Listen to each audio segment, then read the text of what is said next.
Hello అందరికీ.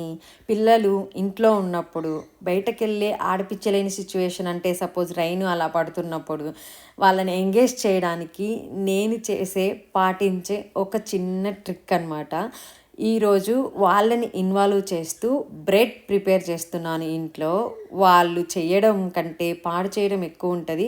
But నేను ఎప్పుడు పాడైపోయింది అని అయితే ఫీల్ అవ్వను. వాళ్ళు ఎంతో కొంత దానివల్ల నేర్చుకుంటారు. వాళ్ళని కొన్ని గంటలు నేను ఎంగేజ్ చేస్తాను అని హ్యాపీగా ఫీల్ అవుతాను. అది ఎండ్ ఆఫ్ ద డే నాకు గుడ్గా వచ్చినా బ్యాడ్గా వచ్చినా నేనైతే అసలు పట్టించుకోను అనమాట. సో ఇంత పేషెన్సీ నాకు ప్రీవియస్గా ఉండకుండా ఉండే. బట్ ఎప్పుడైతే నేను ఈ సిడ్నీకి వచ్చానో ఇక్కడ పేరెంట్స్ని చూసి తర్వాత ఇక్కడ లైఫ్ చూసి చాలా అంటే చాలా మారిపోయాను. చాలా హండ్రెడ్స్ ఆఫ్ థింగ్స్ కానీ హండ్రెడ్స్ ఆఫ్ పనులు కానీ నేను చాలా కొత్తగా నేర్చుకున్నాను. చాలా నాకు నేను సెల్ఫ్గా మోటివేట్ చేసుకుంటానన్నమాట.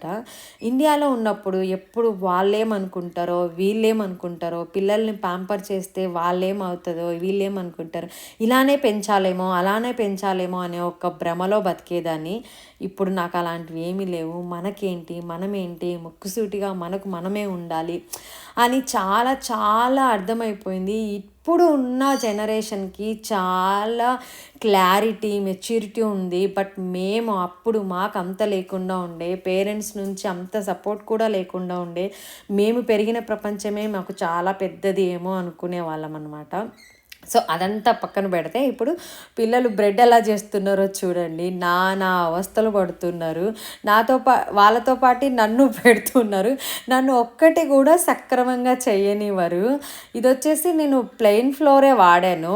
ఆబ్వియస్గా బ్రెడ్ డైలీ ఇలా ప్లెయిన్ ఫ్లోర్తో తినటం అనేది గుడ్ అస్సలకే కాదు. ఎప్పుడు బయట కొండమేనా, ఒకసారి ఇంట్లో ట్రై చేద్దాం, అసలు వస్తుందా రాదా, వస్తే మంచిగా వస్తుందా, వాళ్ళలాగే చాలా సాఫ్ట్గా వస్తుందా అని ఒకటి ఉండేది. సో ఒకసారి ట్రై చేశాను. ముందు మీకు each and every step process కావాలంటే నేను ఇంకొకసారి చాలా క్లారిటీగా వీడియో తీసి పెడతాను. ఇప్పుడైతే నాకు అంత చేత అవ్వలేదు. జస్ట్ ఇది ఒక మెమరీగా ఉంటుంది నాకు. మా పిల్లలు ఇలా చేశారు, నేను అప్పుడు ఇలా చేయించేదాన్ని అని చెప్పుకోవడానికి ఉంటుందని చేశాను. డవ్ని చాలా సాఫ్ట్గా మిక్స్ చేసుకోవాలి. అలాగే చాలా లెంతీ ప్రాసెస్ ఇది. కానీ డౌనట్స్ కానీ లెంతీ ప్రాసెసే, కానీ ఎండ్ ఆఫ్ ద డే దాని రిజల్ట్స్ వచ్చినప్పుడు అది గుడ్గా వచ్చినప్పుడు అయితే మనము డెఫినెట్గా ఎంజాయ్ చేస్తాము, హ్యాపీగా ఫీల్ అవుతాము. చూడండి డవ్ని చాలా మృదువుగా ఒత్తి పెడుతున్నాను. చేతులు నొప్పి పెట్టేటట్టు ఉన్నాయి. ప్రాసెస్ అంతా చెప్పకుండా మధ్యలో చెప్తున్నాను. సో ఇలా థిక్గా రోల్ అయితే చేస్తున్నాను. దాని ఫోల్డింగ్ కూడా డిఫరెంట్గా ఉంది. ఇది నేను కూడా ఏం సొంతంగా నాకు వచ్చి ట్రై చేయలేదు. నేను కూడా బయట వీడియోస్ ఉంటాయి. అయితే నేను ఇలా బ్రెడ్స్ కానీ డౌనట్స్ కానీ చేసేటప్పుడు ఏంటంటే అబ్రాడ్ వీడియోస్ మెయిన్లీ ఇక్కడ వాళ్ళు ఎవరైనా చేశారా, ఇక్కడ కంపెనీస్ ఉంటాయి కదా, ఎవరైతే బ్రెడ్ కంపెనీస్ కానీ డౌనట్స్ కంపెనీస్ కానీ, అలాంటి వీడియోస్ వాచ్ చేసి చేయటానికైతే ట్రై చేస్తాను. ఇంగ్రీడియంట్స్ అయితే మోస్ట్లీ నేను అవుట్ సైడ్ ఫైండ్ చేయగలుగుతాను, అన్నీ నాకు ఏమేమి కావాలో అవన్నీ. సో ఇలా రోల్ లాగా చేసేసి ఇప్పుడు నేను దాంట్లో ట్రేలో పెట్టుకుంటున్నాను. ఈ ట్రే నాకు ఫ్రెండ్ గిఫ్ట్ ఇచ్చింది, ఐశ్వర్య అనే అమ్మాయి. థ్యాంక్ ఫర్ గిఫ్ట్ ఐశ్వర్య, నువ్వు ఇచ్చావని నేను ఇవాళ దీన్ని ట్రై చేస్తూ ఉన్నాను. అస్సలు వేస్ట్ చేయకూడదు దీనని. చాలా టైప్స్ చేస్తారు వాళ్ళు కూడా, బనానా బ్రెడ్ అలా కూడా చేయొచ్చు, చాలా బాగుంటాయి. సూన్ నేను అవి కూడా ట్రై చేస్తాను. నేను ట్రై చేసిన ప్రతి ఒక్కటి షేర్ చేసుకోవడానికి అయితే ఇంట్రెస్ట్ చూపిస్తానమాట. సో ఇలా కవర్ చేశాను. ఇవి తీసేటప్పుడు చూడండి ఒక మిరాకిల్ లాగా అనిపించింది. డవ్ చాలా ఉబ్బిపోయి చాలా బాగా అనిపించింది. ఇది లిటరల్గా నాకు ఒక హాఫ్ డే ప్రాసెస్ తీసుకుంటుంది.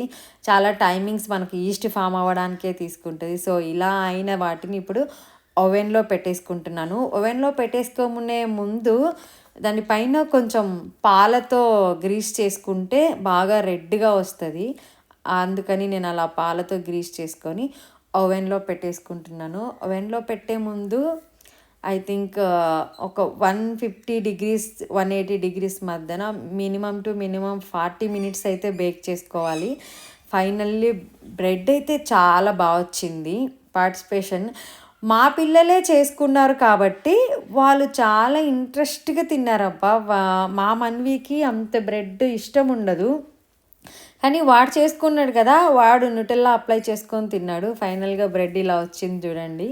కట్ చేస్తూ ఉన్నాను. దీన్ని కట్ చేయడానికి కూడా నా పాటలు పడ్డాను. అబ్బా, నాకైతే ఎప్పుడు చేయలేదు కదా దాన్ని విరగకుండా అలా చూసుకోవడానికి. బట్ బ్రెడ్ అయితే చాలా స్మూత్గా వచ్చింది చూడండి, స్పాంజీ లాగా. That's about today's video. Video నచ్చితే లైక్ చేయండి, షేర్ చేయండి, సబ్స్క్రైబ్ చేయండి, ఎంకరేజ్ చేయండి. Thank you.